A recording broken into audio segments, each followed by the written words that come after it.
Is SwiftUI worth it? One word, yes. And we're going to talk about why. So my name is Paul Solt from Super Easy Apps. Thanks for watching. If you enjoy this video, hit the like button. We're going to talk about 5 reasons why SwiftUI is worth it. And number 1 is fast prototyping. So I can try out new things really quickly with SwiftUI in a way that just wasn't possible with UIKit or AppKit. It allows you to quickly see UI, arrange things, move things, tweak things, change fonts, change sizes, and it's just so fast and adaptive. It feels fun to work with. So it's really fast. You have really quick iteration time most of the time. Now, this is assuming that you have previews working. If you don't have previews working, then your iteration time is a little bit slower, but there are ways to inject SwiftUI and live edit on like a simulator that are super cool. So it enables fast prototyping. And I like that you can do it on either iPad or Mac. I do sometimes prototype on my iPad on the go when I'm working on a new animation or a new effect or a new screen layout, and I want to just block something out and get it working. It works really, really well for that.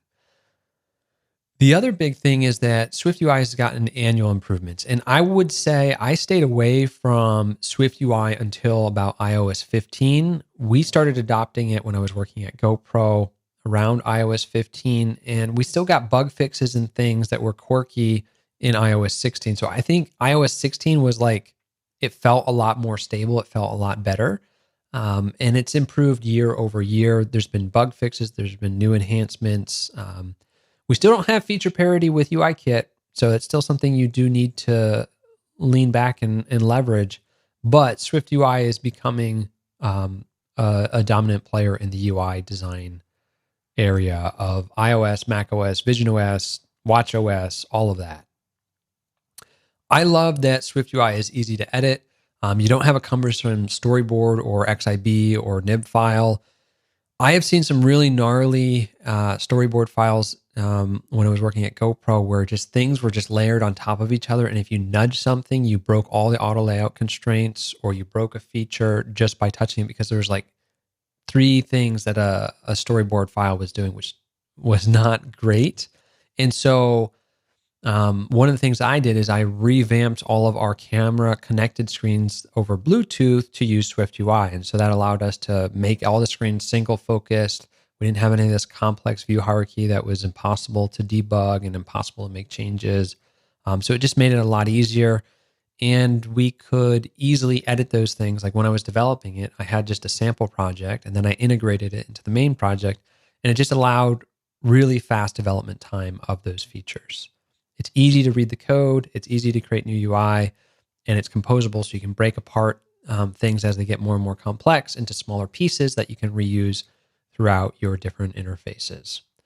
The other big thing is industry adoption. And I think you're seeing Apple really push this forward. Apple has probably been the reason why SwiftUI is becoming more mainstream because they've been trying to leverage it in all of their new apps and things like that. And that helps the platform get better. So at GoPro, we were definitely adopting it for all new user interfaces as much as possible. Some existing UIs, we weren't going to rewrite them in Scratch with SwiftUI, but if there was little widgets or numbers or something that needed to be added or inserted, sometimes we inserted a little view that was SwiftUI rather than writing it in UIKit just to sort of play around with that. And as I said, all the camera screens got rewritten using SwiftUI for the Bluetooth connected experience where you can remote control your GoPro cameras. So GoPro's doing it. And then I know Dick's Sporting Goods rewrote their entire app using SwiftUI. They just started over from scratch and just went 100% SwiftUI. And you still have to integrate some UIKit to work around certain features, but it is SwiftUI first app, not a UIKit first app. All right. Apple's really pushed this forward a lot, and you're going to see a lot more companies moving towards it. I think it's great in a lot of ways. The other thing is it's future-proof because Apple is leaning so heavily into SwiftUI. Some of the new frameworks like WidgetKit, I believe, is SwiftUI only.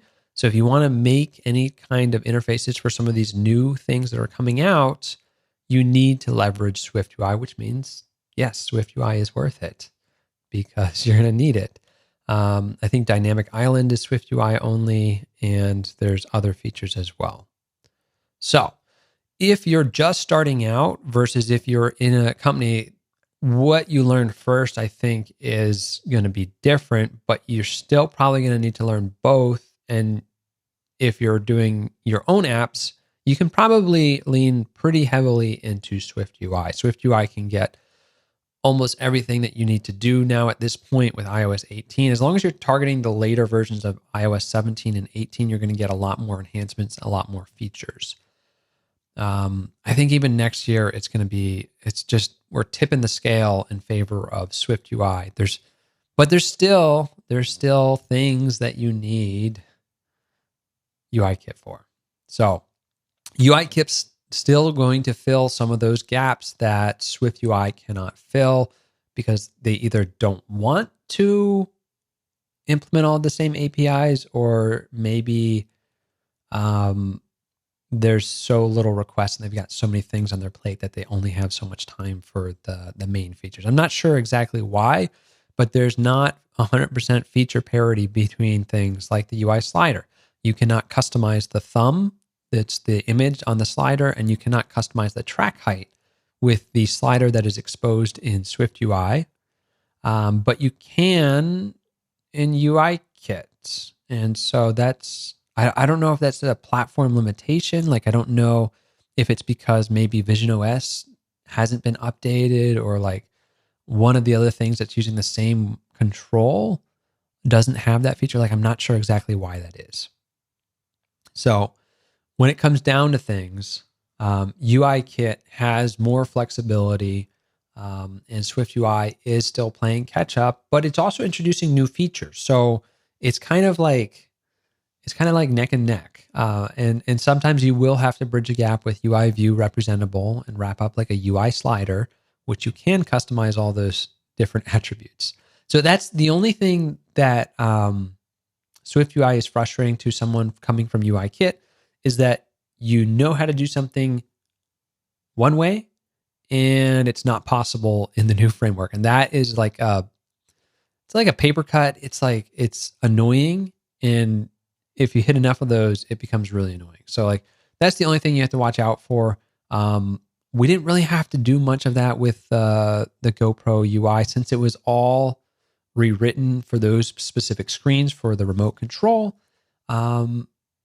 We didn't have to do a whole lot of wrapping. I almost thought I had to do it for the page controller, but then I think iOS 16 brought some bug fixes that were causing some really peculiar bugs where like everything would disappear, would stop rendering until you touched it again. I think that went away. Yeah, that, or it's really hard to reproduce. So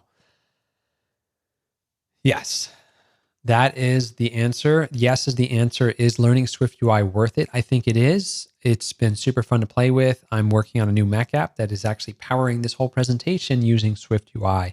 I do have a little bit of AppKit windowing stuff to get the full screen support that you're seeing here, to create this slideshow above me and around me.